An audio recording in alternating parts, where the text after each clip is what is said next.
నమస్కారం. ఆధ్యాత్మిక సుధాసాగరం ధర్మ సందేహాలు కార్యక్రమానికి స్వాగతం. ముందుగా ప్రేక్షకులందరికీ మకర సంక్రాంతి శుభాకాంక్షలు. తెల్లవారుజామున భోగి మంటలతో పండగ వాతావరణం మిన్నంటింది. ఒకవైపు భూమాతకు రంగవల్లుల రాజసం, మరోవైపు హరిదాసుల కోలాహలం, ఇంకోవైపు గంగిరెద్దుల విన్యాసం వెరసి తెలుగువారి 3 రోజుల అచ్చమైన తెలుగు పండుగ మకర సంక్రాంతి. మకర సంక్రాంతిని పురస్కరించుకుని ప్రేక్షకులు తమ సందేహాలను ఉత్తరాల ద్వారా, ఈమెయిల్స్ ద్వారా మాకు రాసి పంపించారు. మరి వాటన్నిటికీ సమాధానాలు ఇచ్చేందుకు మనతో ఉన్నారు బ్రహ్మశ్రీ మైలవరపు శ్రీనివాసరావు గారు. వారిని అడిగి సందేహ నివృత్తి కావించుకుందాం. నమస్కారం గురుగారు. నమస్కారం అమ్మా. గురుగారు, మొదటి ఉత్తరం చూద్దామండి. ఈ ఉత్తరాన్ని సరిత గారు జగద్గిరి గుట్ట నుంచి రాస్తున్నారు. మకర సంక్రాంతి రోజున ఆచరించాల్సిన సంప్రదాయాలు ఏమిటి తెలియచేయండి అని అడుగుతున్నారండి. పూర్వస్మాద్ రాశే ఉత్తర రాశౌ సంక్రమణ సంక్రాంతి. అసలు విధానం వెనుక ఉన్నటువంటి రాశి నుండి తరువాతి రాశిలోనికి అలా ప్రవేశించడం ఏదైతే ఉందో దాన్ని సంక్రమణము అంటారు. సంస్కృతంలో క్రము పాద విక్షేపే, అడుగు వేయడం అని అంటారు.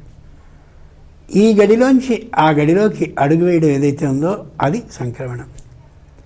ప్రాచీనులు ఎంత గొప్పవాళ్ళు అంటే ఆడపిల్లలందరూ కూడా ప్రత్యేకంగా ఇలా దీర్ఘచతురస్ర ఆకారంగా 4 గీతలు గీసుకుని మధ్యలో 3 గడులు వేసుకుని ఆ మధ్యలో నిలువు గీత గీసుకుని ఇటు అటు అటు ఇటు చక్కగా తొక్కుడు బిళ్ళని ఆడుకుని, ఎంత గొప్ప పద్ధతి అది.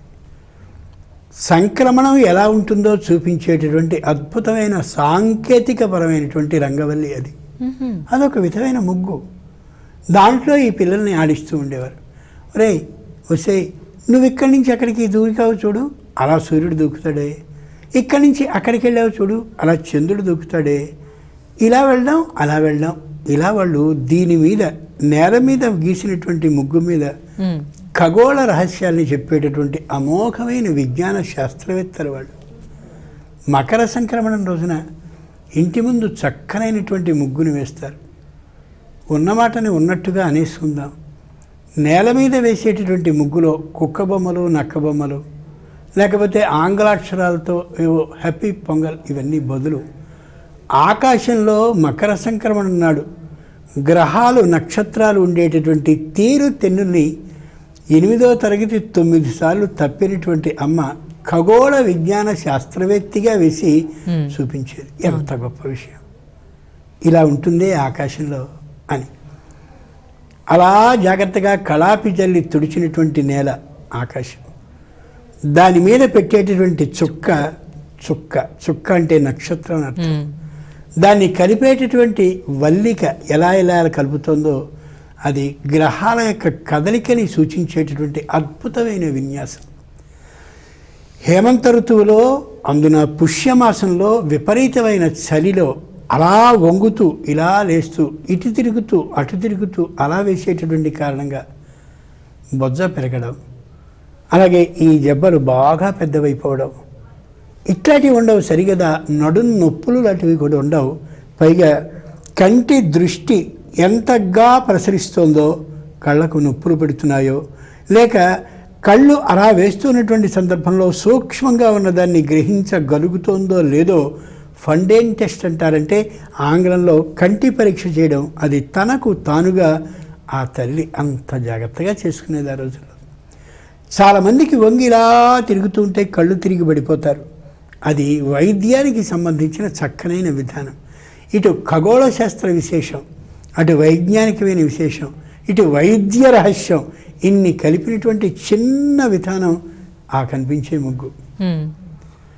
ముగ్గుల్లో 3 చుక్కలు అడ్డంగా 3 చుక్కలు నిలువుగా వేసేటటువంటి 9 చుక్కల ముగ్గు ఉంటుంది. 9 చుక్కలు నవ గ్రహాలకి సంకేతం.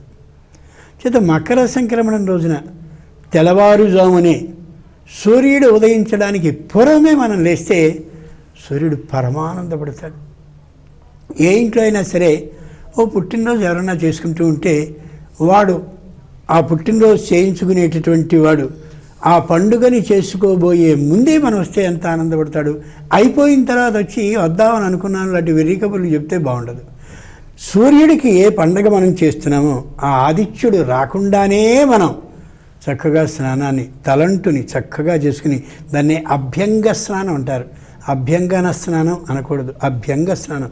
సర్వాంగాలకి చక్కనైనటువంటి స్నానాన్ని చేసుకుని సూర్యుడు అలా ఉదయించబోతూ ఉంటే చూస్తూ ఆరాధనలు చేస్తూ సూర్య అష్టకమో, సూర్య స్తోత్రమో, సూర్య అష్టోత్తరమో, లేకపోతే సూర్యుడికి సంబంధించిన ఏదో పాట శ్రీ సూర్యనారాయణ పాడినా కూడా అబ్బో మా అబ్బాయి వస్తుంటే ఎంత బాగా పాడుతోంది ఈ అమ్మాయి, ఎంత బాగా పాడుతున్నాడు ఈ గృహస్థు అని సూర్యుని తల్లి తండ్రి ఆనందపడతారు.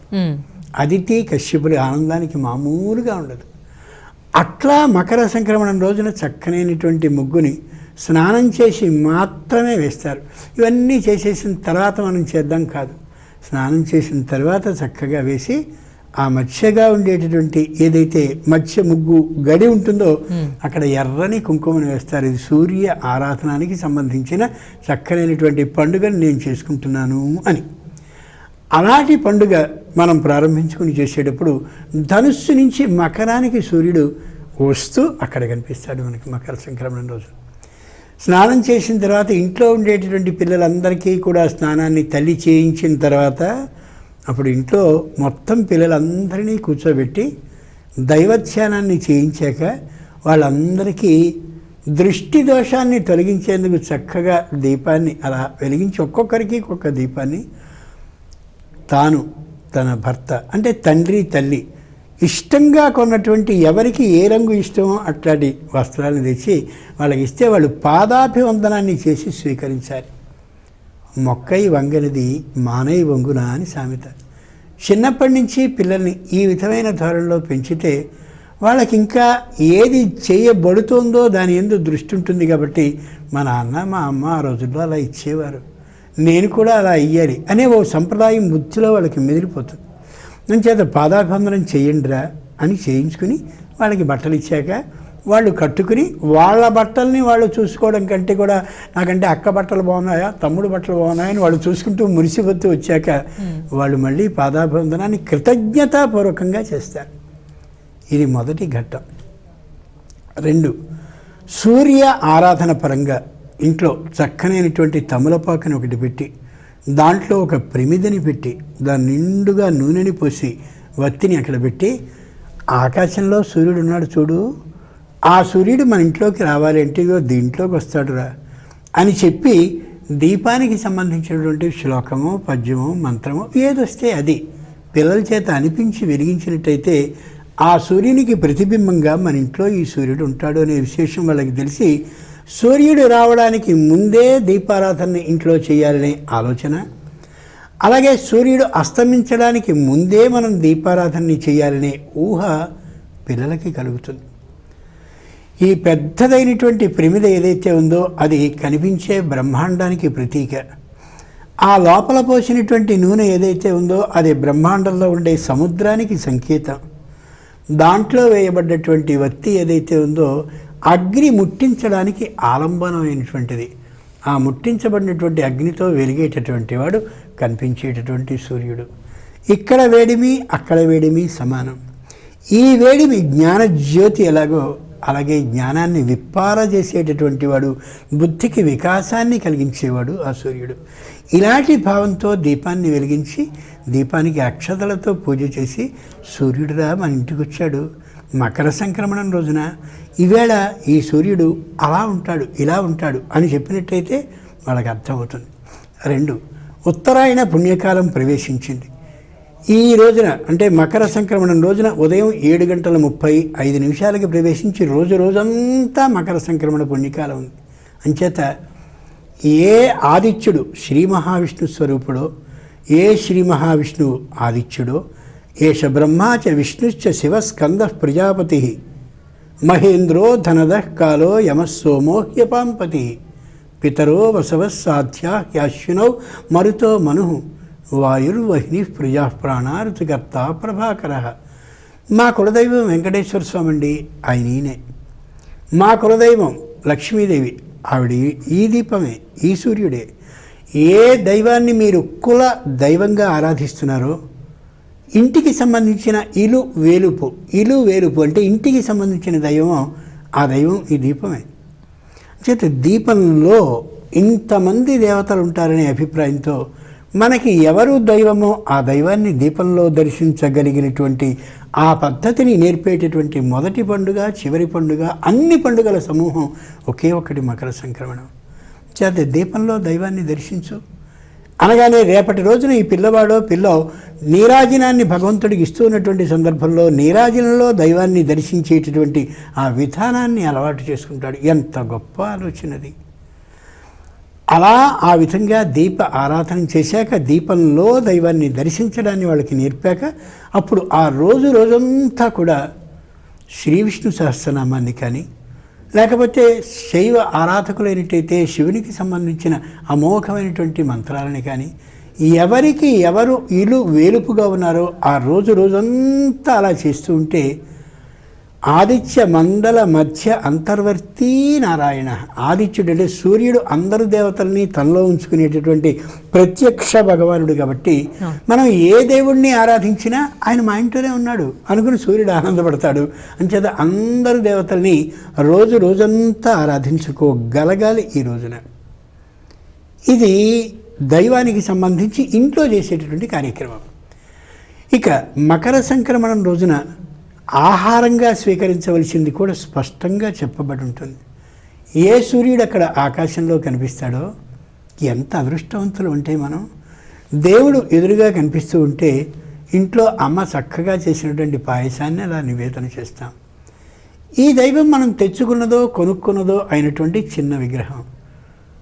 ఆ దైవమే నిజంగా మన ఎదురుగా ప్రత్యక్షంగా వచ్చి కూర్చుంటే ఆయనకి మనం నివేదన చేస్తే ఆ ఆనందం అంతూ పొంతూ ఉంటుంది ఆనందానికి. అలా ప్రత్యక్ష దైవంగా ఆకాశంలో సూర్యుడు కనిపిస్తూ ఉంటే కొత్తగా వచ్చినటువంటి ధాన్యాన్ని కొత్తగా వచ్చినటువంటి కుండలో అంటే కొత్తగా తెచ్చిన కుండలో ఈ నెల రోజుల పాటు ధనుర్మాసం నెల రోజుల పాటు పెట్టినటువంటి ఏ గొబ్బెమ్మలైతే ఉన్నాయో ఆ పిడికల్ని చక్కగా వేసి ఇంధనంగా ఆ పిడికల మీద ఈ దారిని పెట్టి బాగా ఇంట్లో ఉన్నటువంటి అందరూ కూడా ఆ పాలలో గోక్షీరంలో ఆవు పాలలో ఈ పూట పితికినటువంటి ఆవు పాలలో ఒక్కొక్క గుప్పెడు చొప్పున వేస్తూ రారా నువ్వు కూడా వేయి అంటూ ఉంటే అప్పుడు మెల్లగా పాలు పొంగుతూ ఉంటే పొంగుతున్న పాలతో పాటు ఉడికేటటువంటి పాయసాన్ని ఆ మహానుభావుడైనటువంటి ప్రత్యక్ష భగవానుడికి ఇస్తూ ఉంటే సాక్షాత్తు మన ఇంట్లో వండినటువంటి వంటని ఆయనకి సమర్పిస్తున్నట్టు కాదు. ఎంత ఆనందంగా ఉంటుంది. అట్లా ప్రత్యక్ష భగవానుడైనటువంటి సూర్యుడు నన్ను ఆరాధించండి రా నేను ఈవేళ వస్తున్నాను అని చెప్తాడు. మొట్టమొదటి సూర్యుడు ఈయనే. అందుకోసమే నిన్నటి రోజున అంటే భోగి రోజున పెద్ద మంట వేస్తారు. ఎందుకని? రేపటి నుంచి పెద్ద మంటగా సూర్యుడు వస్తాడు. ఆ సూర్యుడు పెద్ద మంటగా రాబోతున్నాడు అనడానికి సూచకంగా నేను ఇదిగో కనిపిస్తున్నాను మంట రూపంలో అని వేస్తారు. ఆ పెద్ద మంట సూర్యుడు.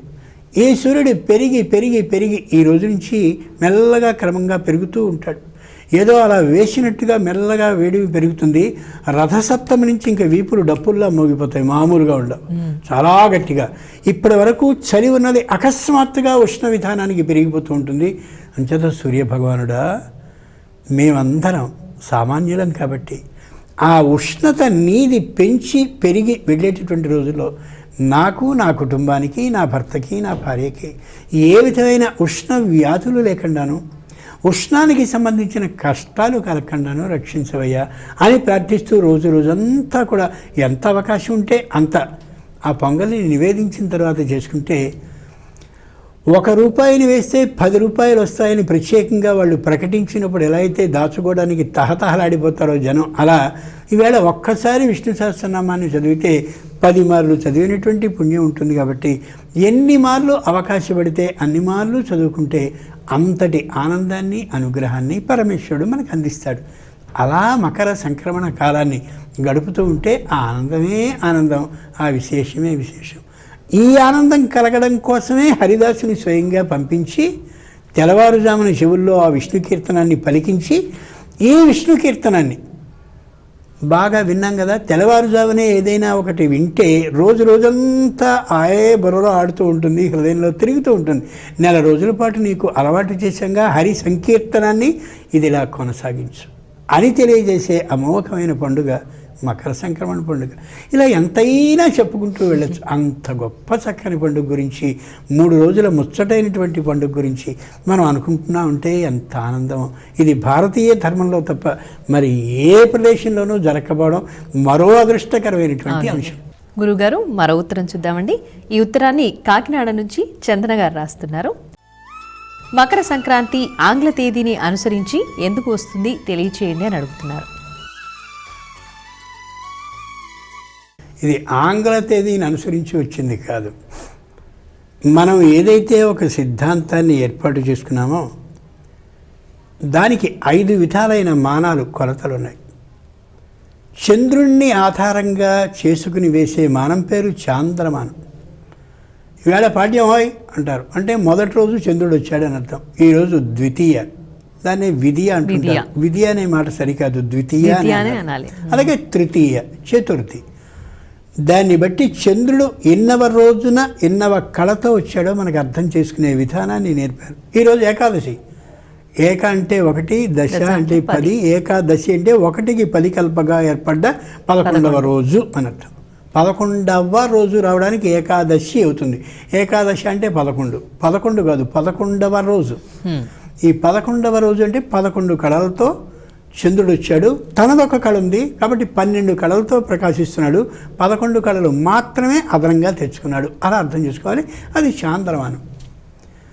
రెండవది బార్హస్పత్యమానం అని ఉంటుంది. బృహస్పతి సంచారాన్ని బట్టి నడిచేటటువంటిది. మనం పుష్కరాలని మనం చేసుకున్నాం, అంతకుముందు గోదావరికి చేసాం, ఇలా చేస్తున్నాం. ఈ పుష్కరాలన్నీ కూడా బార్హస్పత్యమానానికి అనుగుణంగా వస్తాయి. ఇదిగో ఈ మహానుభావుడైనటువంటి పుష్కరుడు అంటే ఈ మనం అనుకునేటటువంటి గురువు ఆ నదీ జలాల్లో ప్రవేశించాడు కాబట్టి అని కన్యాగతే అని ఇలా చెప్పుకుంటూ ఉంటాం. ఇది బార్హస్పత్యమానం. నాక్షత్రమానం అని 3 ఉంటుంది. నక్షత్రాన్ని బట్టి వేసుకునేటటువంటి లెక్క. నాది పుష్యమి నక్షత్రం అయి, నీదే నక్షత్రం శతభిషమా, అయితే నీకు ఈ లక్షణాలు ఉన్నాయి. ఇక్కడ ఇది ఇప్పుడు ఆశ్లేష, ఇదిగో ఇప్పుడు ప్రస్తుతం ఇలా ఉంది అని చెప్తుంటారు. ఇదంతా నాక్షత్రమానం. 4వది సౌరమానం, అంటే సూర్యుని యొక్క సంచారాన్ని బట్టి చెప్పుకునేటటువంటి మానం సౌరమానం. ధనుస్సు నుంచి మకరానికి వచ్చాడు. మేషం, వృషభం, మిథునం, కర్కాటకం, సింహం, కన్యా, తుల, వృశ్చికం. ధనుస్సు అనే రాశిని ధను రాశి అంటారు. సంధిలో ధను రాశి కలిపితే అక్కడ ఢలోపే పూర్వశ దీర్ఘోణ సూత్రం ఉంది. ఆ సూత్రం ధను రాశి అని ఏర్పడుతుంది. ఆ ధనుస్సు నుంచి మకరానికి వచ్చాడు కాబట్టి మకరంలోనికి సంక్రమించాడు కాబట్టి మకర సంక్రమణము అన్నారు. ఇది సూర్యుని యొక్క సంచారాన్ని బట్టి చెప్పేటటువంటిది ఇది.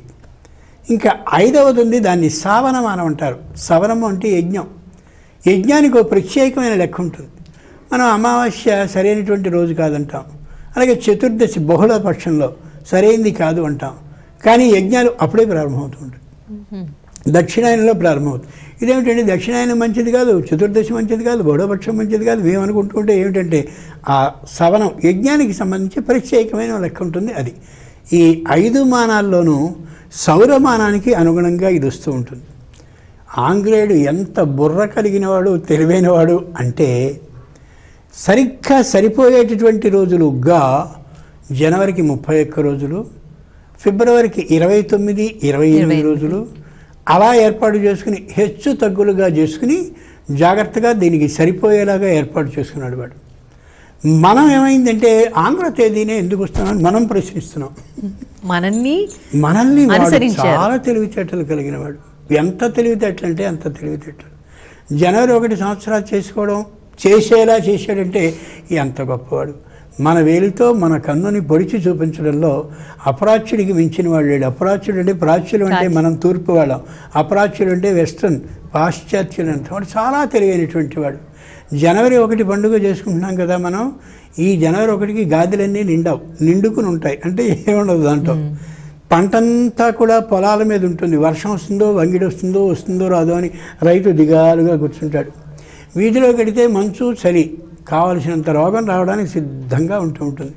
ఓ పక్షి సంచారం ఉండదు, ఎగురుతూ ఉండదు, ఏమీ ఉండవు. జంతువులన్నీ కూడా చలికి ముడుచుకుని కూర్చుని ఉంటాయి. మనకి సంవత్సరాదికో చెట్లన్నీ వికసించి కనిపిస్తాయి, బ్రహ్మాండంగా ఉంటుంది. పక్షులన్నీ ఎగురుతుంటాయి, చిలుకలు కూస్తూ ఉంటాయి, కోయిలు చక్కగా గానం చేస్తూ ఉంటాయి, చక్కటి వాతావరణం కనిపిస్తూ ఉంటుంది. ఇప్పుడు అది ఉండదు.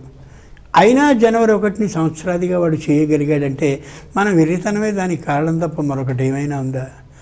అలాగే ఇక్కడ కూడా ఆంగ్లేయుడు జాగ్రత్తగా ఆలోచించి దీనికి అనుగుణంగా ఉండేలాగా వాడి ఆ కాలమానాన్ని అంటే క్యాలెండర్ని సర్దుకున్నాడు జాగ్రత్తగా. అన్ని రోజులు తగ్గించి పెంచి చేసేసి ఇదిగో 13, 14, 15 కానీ ఒక్కోసారి 14, 15, 16 వస్తుంది. ఇప్పుడు 13, 14, 15 వచ్చింది. ఒక్కోసారి 14, 15, 16 వస్తుంది. అది జ్యోతిషానికి సంబంధించిన పెద్ద విషయం. అందుకని మనని బట్టి ఆంగ్లేయులు ఉన్నారు తప్ప ఆంగ్లేయుల తేదీని బట్టి మాత్రం మనం ఉన్నామనే మాట ఎప్పుడూ ఒప్పుకోకూడదు. గురుగారు, మరో ఉత్తరం చూద్దామండి. ఈ ఉత్తరాన్ని హరీష్ గారు హన్మకొండ నుంచి రాస్తున్నారు.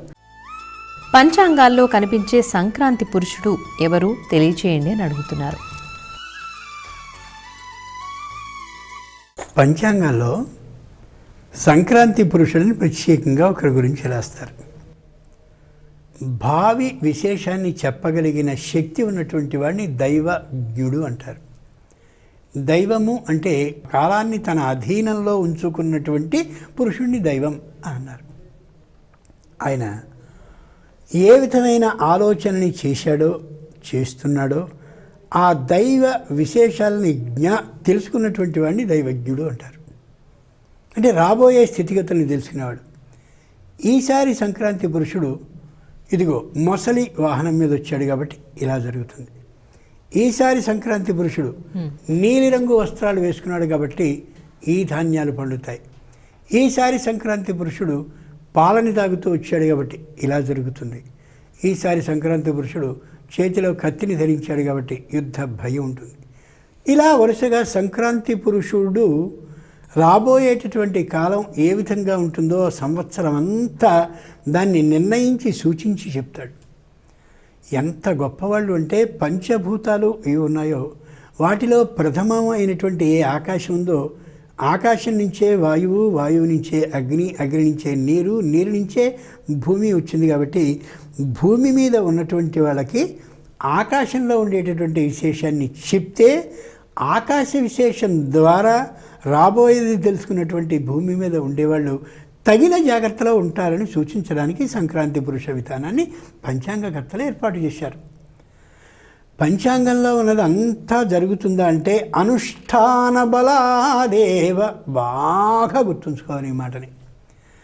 ఎవరైతే జ్యోతిషాన్ని చెప్తున్నారో, జ్యోతిషం అంటే జ్యోతిషం అంటే గ్రహము లేదా నక్షత్రం అని అర్థం. జ్యోతిషము అంటే గ్రహ విధానాన్ని, నక్షత్ర విధానాన్ని తెలుసుకున్నటువంటి వాడు తెలియచేసే శాస్త్రం అని అర్థం.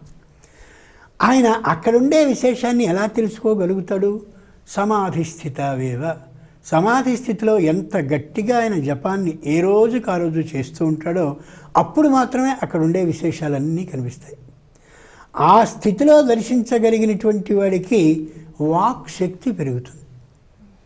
అతను ఏ మాట మాట్లాడితే ఆ మాట నిశ్చయంగా అక్కడ జరుగుతూ ఉంటుంది. అలా అని చెప్పి వెంటనే ఓ పలకం పెట్టేసి చక్కగా జ్యోతిషము చెప్పబడును అని వరుసగా అలా చెప్పేస్తూ ఉంటే వాక్ శక్తి క్షీణిస్తుంది. ఎందుకని? ఒక భాండం అంటే ఒక కుండలో నీళ్లుంటే ఎంతమంది వస్తూ ఉంటే అంతమందికి ఇస్తూ ఉంటే అడుగు వచ్చేస్తుంది. అంచేత ఎంతటికి ఎంత జపాన్ని ఆ వ్యక్తి ఏ రోజుకు ఆ రోజు చేస్తున్నాడో ఆ చేసినటువంటి వాక్ శక్తి ద్వారా వాక్ అనుష్ఠాన బలం కంఠంలోకి ప్రవేశించి అతడు చెప్పేది నిజం అవుతూ ఉంటుంది. అలాగే సంక్రాంతి పురుషుణ్ణి దర్శించగలిగాడు కాబట్టే దర్శింపబడ్డ సంక్రాంతి పురుషుని రూపాన్ని స్పష్టంగా అక్కడ వివరించి ఈ సంవత్సరం యుద్ధ భయం వస్తుంది, ఈ సంవత్సరం సామాన్యుడు చాలా కష్టం పడతాడు, ఈ సంవత్సరం ఇట్లాంటి ఇబ్బంది వస్తుంది, సస్యం రాదు, అంతేకాక గడ్డి తక్కువ అవుతుంది, పశువులన్నిటికీ చాలా ఇబ్బంది పడతాయి, ఇవన్నీ చెప్పగలుగుతాడు కేవలం సమాధి స్థితిలో ఉండి దర్శించిన వాడు మాత్రమే. అందుకని అనుష్ఠాన బలం బట్టి సంక్రాంతి పురుషుణ్ణి దర్శించి మనందరికీ వివరించినటువంటి చక్కని చిత్రం సంక్రాంతి పురుష చిత్రం. గురువుగారు, మకర సంక్రాంతి సందర్భంగా ప్రేక్షకులు అడిగిన అన్ని ప్రశ్నలకి చక్కగా శాస్త్రీయ పరంగా ఎంతో విశదంగా వివరించారండి. ధన్యవాదాలు. చూశారు కదండి ఈనాటి ధర్మ సందేహాలు కార్యక్రమాన్ని. మరొక్కసారి ప్రేక్షకులందరికీ మకర సంక్రాంతి శుభాకాంక్షలతో నమస్కారం.